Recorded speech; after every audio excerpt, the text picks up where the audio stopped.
A remarkable machine. Power.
In the waiting, £7 million spent, and nearly the health and sanity of the Vulcan to the Sky restoration team.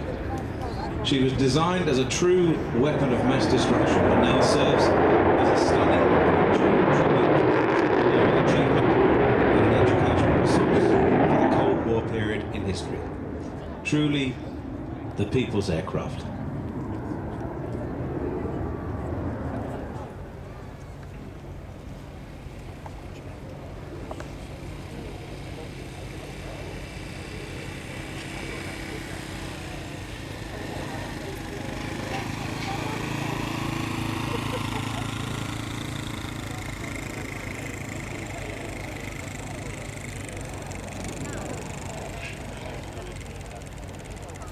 Well, Brodie, that's a tough act, and it truly is a people's aircraft. But what is remarkable about this aircraft is that it did not fly for an entire 15 years before Robert Fleming really got stuck in with that great campaign.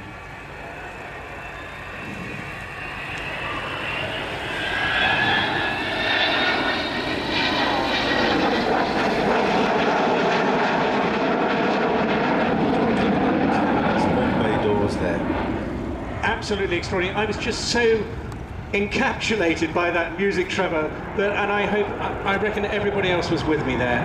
The ultimately dramatic. Bruce, tell us a little bit more about the worldwide deployment of this aircraft. Oh, the aircraft was seen all around the world, and in addition to the main operating bases here in England, many deployed operating bases were established both all around the world and in the UK. Vulcan opened Wellington Airport in New Zealand in 1959, and in the 1960s and 70s the Vulcan was seen right across America, and of course took part in many of the different bombing and training missions over in the States. So truly a worldwide aircraft, now returning to Biggin.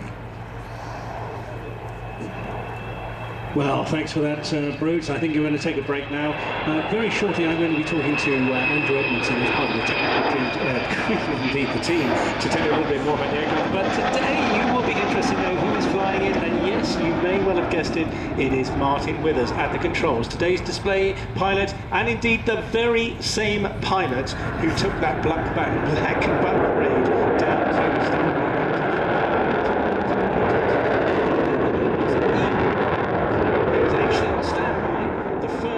The first aircraft went US, and then he was chosen to go and do that trip. Well, the rest is almost history, isn't it? I mean, it took 16 hours to do it, and they managed to get out of their stick of 21,000-pound bombs. They got two right, one in the middle, one on the edge, which then prevented the Argentinian aircraft from taking and getting airborne. Interesting enough, I was sat next to Margaret Thatcher at lunch last year as the Vulcan came over, and she said, "Do you know, George, I think we did a jolly good job there, didn't we? Well, we certainly did. But keeping this aircraft in the air must be really tough. Andrew, tell us something about it. It must be an enormous expense keeping those engines running in particular. It is. The project cost per year is about £1.8 million, and that needs to be raised by sponsorship and public donation. So to keep her flying, we need the people's support to do so. So to see her for the next 8 years, 9 years flying for display.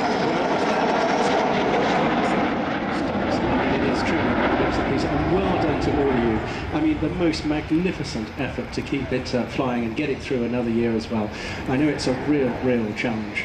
And I was having a chat to some of the crew a little while ago about maintaining the engines. Now, you've got a cycle problem. I mean, they're enormously powerful, the Olympus, and it's a well-known engine, but it doesn't last very long, does it?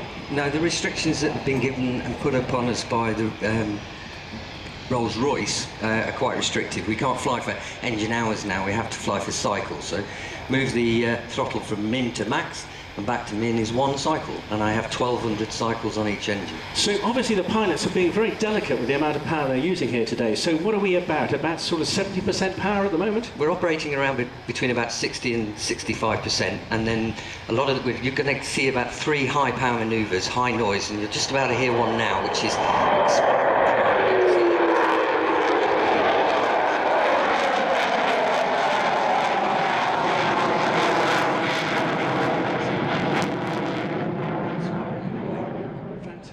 well, that's, I mean, as I say, a great credit indeed. And to have the crew that took that raid, I mean, it's amazing. But I mean, when are these guys going to fall off their perch? When are you going to generate some new talent? Well, fortunately, alongside Martin with us today is the youngest member of our team, a gentleman by the name of Kev Rubins, who's actually only 44 years of age. So he's the future chief pilot, future display pilot.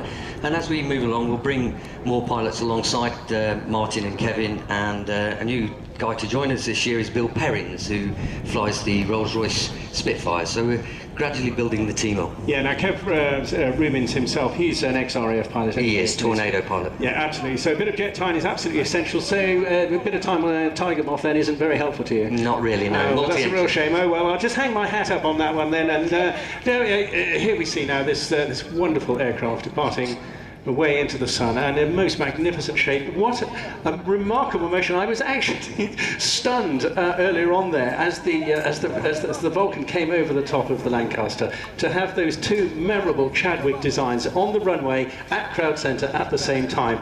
And I don't think we even rehearsed that, did we? No. It was absolutely magnificent. Well, what else can we do? What can people do here today to help the Vulcan Trust? Well, if anybody wishes to come and help us with the